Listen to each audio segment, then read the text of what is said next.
Fala galera, tudo tranquilo? Bom, no vídeo de hoje é uma análise do episódio 4 de X-Men 97 e que episódio maneiro, né?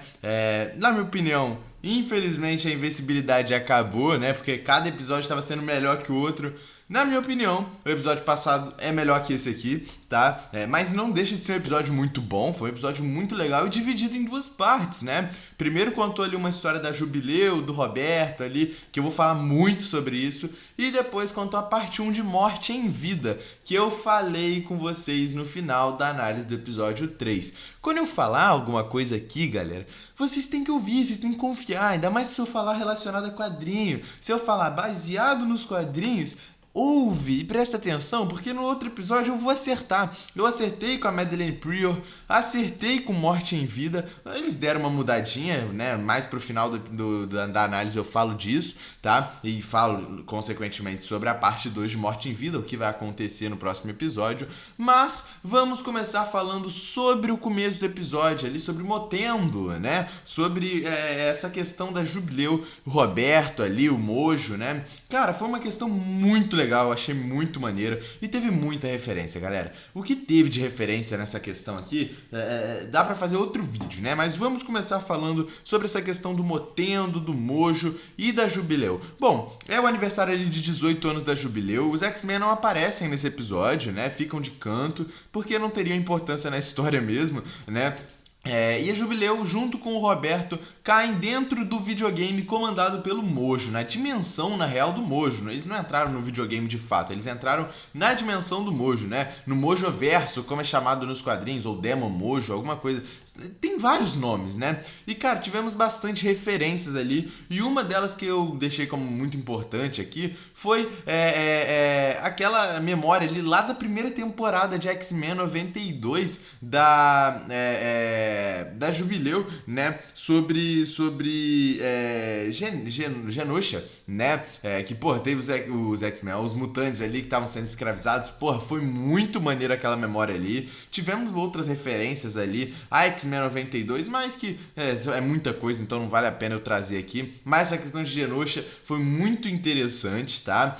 Achei até que poderiam ter botado em outras memórias também ali, sem ser só de Genosha, mas foi legal. E, cara, quem é o Mojo? Quem é esse vilão que apareceu? Galera, o Mojo, ele é um ser de outra dimensão, meio conhecido como Sem Espinha, tá? E ele é um vilão, inclusive, que tá bem perto de aparecer já no UCM, tá? Já dentro do UCM, nos filmes. E, cara, o Mojo, ele é um vilão bem secundário, tá? Que meio que domina uma outra dimensão relacionada a coisas televisivas, tá? Principalmente coisas televisivas. E ele escraviza outros seres nesse meio televisivo, nessa dimensão televisiva, que tem vários nomes, né? Pode se chamar de Mojodemo, Mojoverso, como é chamado, né? E ele tem um vilão principal, um rival principal, que seria o Longship, que em X-Men 92 já apareceu, se eu não me engano, e morreu, né? E aqui, inclusive, aparece a Espiral, que é uma parceira do Longship, e ele tem vários empregados pra ele, né? Vários tiranos, várias pessoas que ele pega, escraviza e deixa como empregados dele, que inclusive foi o caso da Espiral nesse episódio, que já eu falo mais da questão da Espiral, mas, né, só contextualizando, esse é o Mojo, né? E ele trouxe o Roberto e a Jubileu para essa dimensão televisiva dele por meio do videogame. E, cara, foi muito legal. É um vilão interessante, tá? Um vilão interessante, como eu falei, bem secundário, mas é um vilão interessante, ele é legal.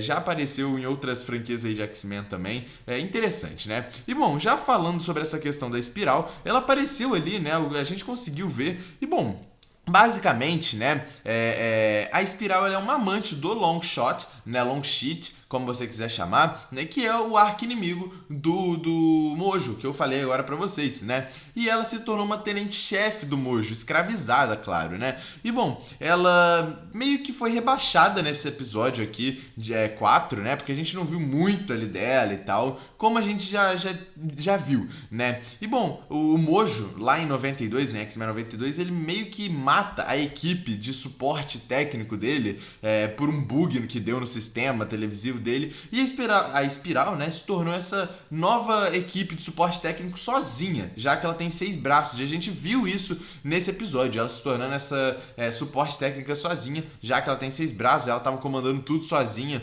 né, por conta do Mojo ter matado todo o seu suporte técnico como lá em 92, né.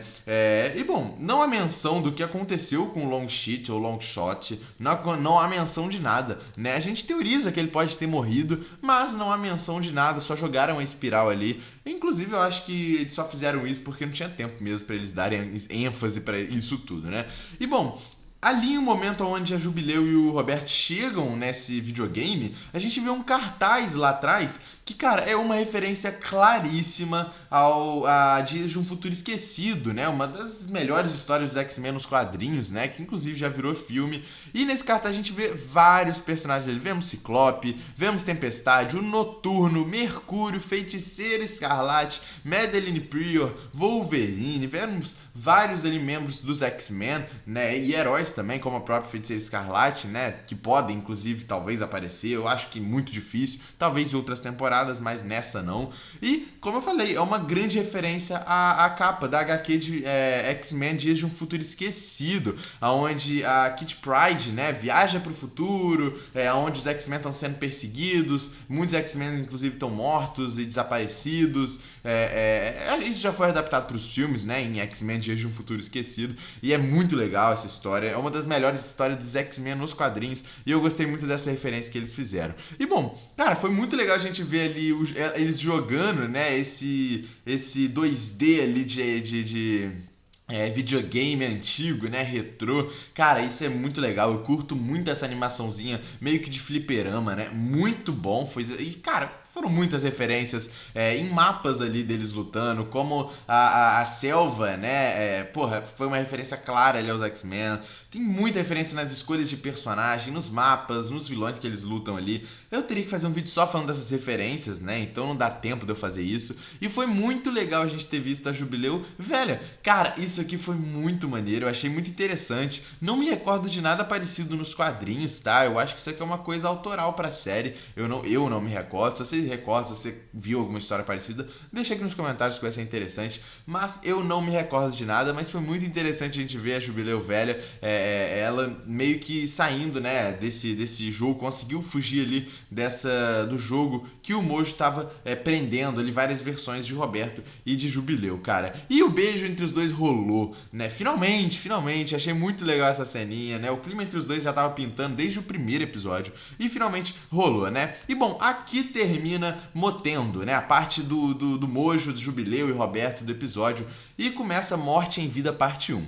Galera, Morte em Vida, como eu já falei isso no final do episódio 3, mas vale recordar aqui, tá? Porque vai ser importante, né? Morte em Vida é uma saga muito importante da Tempestade nos quadrinhos e que está sendo adaptada agora na série. Eu havia falado pra vocês no final do episódio 3, na análise do episódio 3, que seria muito difícil eles adaptarem igual é o arco nos quadrinhos, porque é muita coisa, sabe? O arco dela de Morte em Vida é gigante, é muita história, e não daria tempo para eles fazerem isso, porque eu pensei que seria adaptado já nesse episódio. Mas não, pelo visto eles dividiram em partes. A gente não sabe até quantas partes, tá? E mesmo dividindo em partes, eles mudaram bastante coisa. Bom, dando um resumo pra vocês aqui, né? Basicamente, o Forge ele encontrou a Tempestade no finalzinho do episódio 3 e com base nos quadrinhos, galera, o Forge ele é um cara um mutante com poderes de construir algumas coisas ali e tal, que ele quiser, seja robótica ou seja o que ele quiser construir. A gente viu inclusive aqui no episódio isso. E bom, ele é responsável nos quadrinhos por criar a arma que neutraliza poderes mutantes. E essa arma foi usada contra a Tempestade nos quadrinhos quando ela tá lutando contra a Vampira, em um arco muito maneiro lá e tal. Não é igual aqui na série, né, que ela foi atingida pelo Executor X. A série deu uma adaptada, tá? Nos quadrinhos ela tá lutando contra a Vampira e tal, perde os poderes por causa dessa arma. E aí ela encontra o Forge, que tenta dar os poderes pra ela de volta, mas ela descobre que o Forge que criou essa arma, e ela fica puta com o Forge, vai embora. Foi o que aconteceu nesse episódio, a gente viu essa parte 1, né, de Morte em Vida, e nos quadrinhos tem uma certa diferença, tá? Por quê? Nos quadrinhos, ela fica puta com o Forge quando descobre que ele que fez isso tudo, mas antes ela vira amiga do Forge, igual aconteceu nesse episódio. Eles discutem sobre ela ter perdido o poder e tal, e ela volta nos quadrinhos para os X-Men, para a Mansão X. Pra quê? Pra treinar combate corpo a corpo. Pra ela, apesar de estar sem poder, pra ela pelo menos poder se defender e continuar na equipe dos X-Men. E ela aprende vários métodos de luta e tudo mais com os X-Men. E depois disso, ela vai pra uma missão em outra dimensão e encontra o Forge. E aí ela descobre que ele que fez tudo com a arma, ela descobre que ele foi o responsável por criar a arma que tirou os poderes dela, fica puta com ele. Eles têm uma DR, brigam feio, né? Mas eles estão presos na mesma dimensão contra um demônio e tem que lutar contra ele, entende? E aí eles conseguem lutar, saem da dimensão e o Forge constrói uma arma, né? Com os mesmos equipamentos da arma que tirou os poderes, pra devolver os poderes. Meio que a gente viu isso nesse episódio, né? Ele bota ela naquela máquina que não deu certo pra restaurar os poderes dela e tá muito adaptado, tá? A gente viu que esse demônio dessa dimensão que eu falei pra vocês, como é nos quadrinhos, provavelmente deve ser essa coruja que a gente viu nesse episódio. Provavelmente essa coruja já levou eles para outra dimensão. No momento em que ela tá indo embora com o cavalo e ela cai no abismo e tal, provavelmente ali já é outra dimensão, a dimensão desse demônio coruja aqui.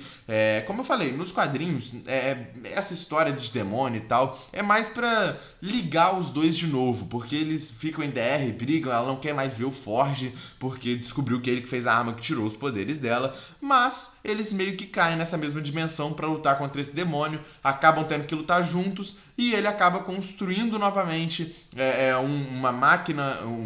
uma arma junto com os equipamentos da arma que tirou os poderes para devolver os poderes. Então, a gente deve ver isso aqui na parte 2 de Morte em Vida, no próximo episódio. Eles lutando contra esse demônio coruja, né, nessa outra dimensão. De verdade, eu falei isso na análise do episódio 3, eu achei que eles não iam adaptar essa questão da dimensão, tá? Eu achei que ela ficaria puta com ele por causa da arma do Executor X, que ele que projetou a arma e tudo mais, ele voltaria pra Mansão X e daria um tempo pro Forge e voltaria a falar com ele e a arma seria feita. Eu pensei que ia ser assim, eu não botei fé que eles iam adaptar a história da dimensão, do demônio e tal, mas adaptaram, né, botaram esse demônio coruja. Gostei, achei interessante e é isso. Próximo episódio eles vão lutar juntos contra esse demônio, vão ter que lutar juntos e ele provavelmente já deve construir essa arma para voltar com os poderes da tempestade, galera. Bom, comentem o que vocês acharam desse episódio, deixa o like aí no vídeo, se inscreve no canal, tamo junto e é nóis, galera.